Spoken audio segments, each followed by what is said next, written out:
Viral.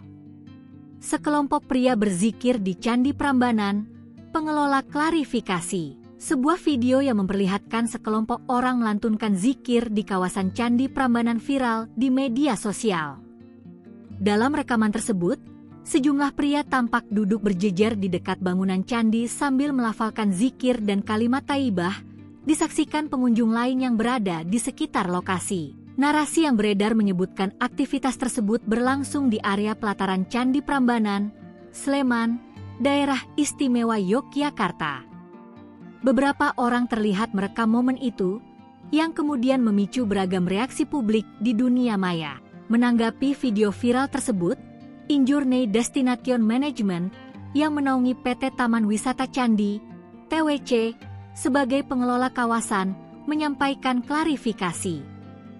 Peristiwa itu disebut terjadi pada Kamis, 25 Desember 2025, sekitar pukul 11 WIB, tepatnya di sisi utara Candi Siwa. Corporate Secretary Injourney Destination Management, Destantiana Nurina, menjelaskan bahwa kegiatan tersebut dilakukan oleh sekitar 11 orang rombongan asal Semarang, Jawa Tengah, dan berlangsung kurang lebih 30 menit.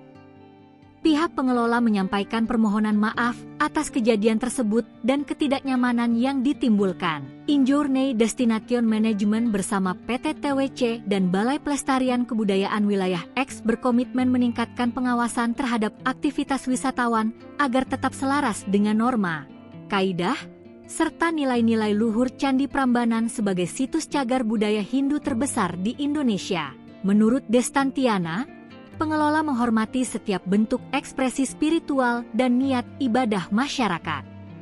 Namun, sebagai situs cagar budaya nasional sekaligus warisan dunia UNESCO, Candi Prambanan memiliki aturan ketat untuk menjaga kelestarian struktur fisik dan nilai historisnya.